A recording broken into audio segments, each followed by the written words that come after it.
Hi everyone, Nicole from Co-Creating Today, and today we'll be talking about the nodes. What is the difference between the mean node, true node, north node? Stay tuned.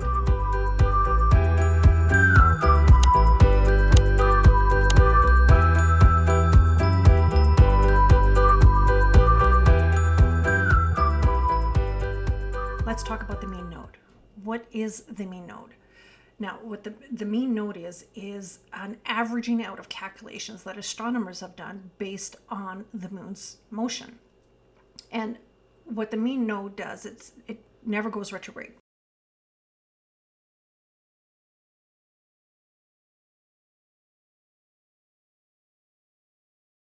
So when you look at the birth chart, the planets are always moving counterclockwise in a direct motion as they move through the zodiac signs. The mean node, however, goes clockwise, which moves backwards through each and every zodiac sign, starting at the 29-degree position and inching its way forward to the 1 degree. The complete rotation of a mean node around the complete zodiac is 18.5 years. So nodes are very important, be it mean node, true node, north node, when it comes to the eclipse. And this is what differs from a new moon and a full moon to the eclipses, is that the mean nodes, the true node, north node, they're all involved and within a certain degree range. Now, the tighter that range is, the more complete the eclipse.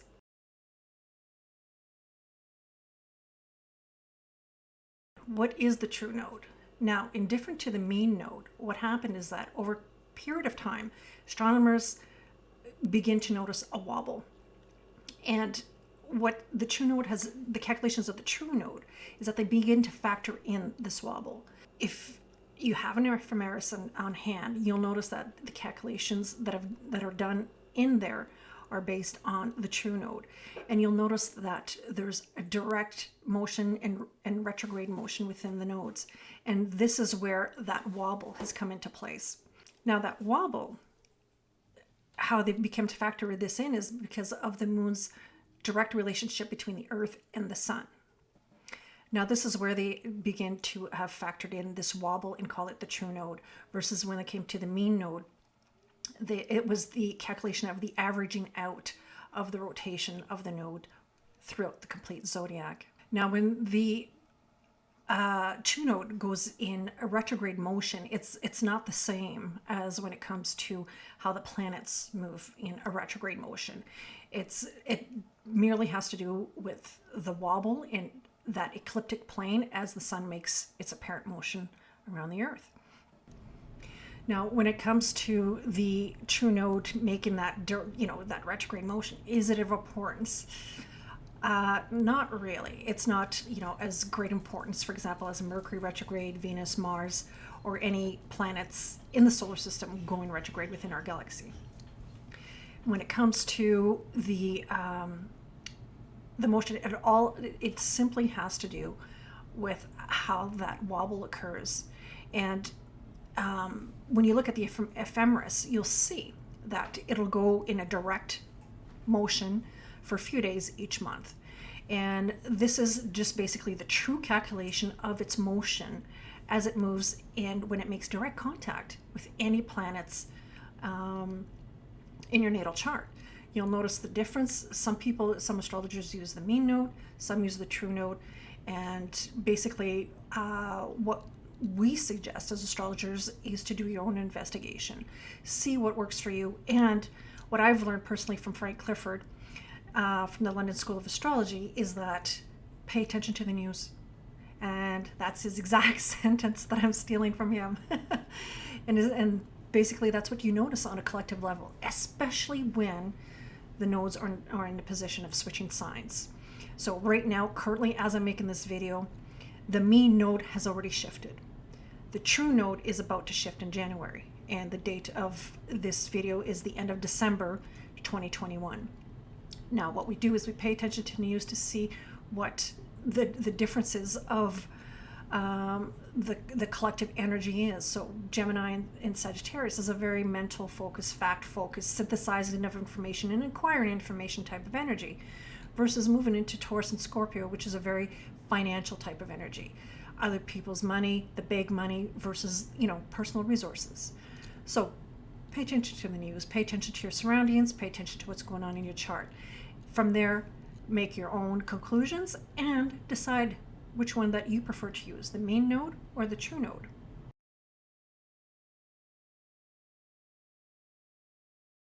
Now that you know the difference between a mean node and a true node, so what does the south and north node mean? Well, first of all, they're always 180 degrees opposite from each other. And that's how they travel throughout the zodiac. So as the north node transits through the zodiac, it takes, like I was mentioned before, whether you use the mean node or the true node, the north node will be represented by that method you choose to use. And the north node, it has like a Mars and Jupiter type quality. It changes, it chases gains, and it also there's a great focus in that area of life as it moves through a sign, and wherever that sign is in your birth chart, you'll notice there's gains and amplifications in that area. So Jupiter amplifies and expands everything it touches, but also there's that chasing quality to it. But there's also that insatiability that has that energy to that north node, where it's the dragon's head, Rahu, as we call in Vedic astrology. So it's the dragon's head. It has no stomach. So it acquires and acquires and acquires and acquires. So there's that that push towards that area. Conversely, and on the opposite side of the node is of that nodal axis is the south node. Now the south node is the tail of the dragon, is Ketu, as we call in astrology. And with Ketu, it's the tail, it's the stomach. There's that comfort area.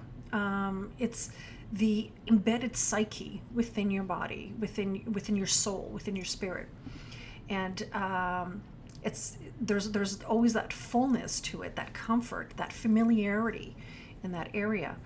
But it's also your gifts from the past. It's in that natural talent where it's positioned in your birth chart. As a transit, it tends to have that Saturn-Pluto quality to it. There's transformation, but also that elimination, because it excretes that tail, and also eliminates. So if you notice wherever Ketu transits in your birth chart, whatever sign it is and whatever house that falls into, you'll notice there's a purging and there's removal of that area that tends to happen. But also it's also your go-to area where you tend to fall back on. Now in the birth chart, the nodal axis is an opposition, and the target state of an opposition is balance and harmony. So as much as you have the gifts and the comfort and the natural instinct area where that south node falls in, briefly stated, you're also to grow and move out of that comfort zone into another area. Now, the word of caution, if you will, for lack of better words at the moment, is not to own too much of one side versus the other, but honor the south node as you move towards the north node. And what you want to do is create that balance of honoring both sides to promote growth, to move out of that comfort zone, but not necessarily eliminating altogether where you've come from, south node. So I hope this astro tip has helped you, this mini lesson. And if you have any further questions on the north, south node, true node, mean node, any node, put it in the comments section below, and I'll do my best to answer whatever questions that you may have. In the meantime, stay tuned for more instructional videos, and of course other videos such as this, where I'll use real life situations to bring you the language of astrology represented by the archetypes that you will find in your everyday life. Again, thank you so much for watching, and don't forget, do comment, subscribe, share, like, I appreciate it all so much. Thank you for joining me, and till next time.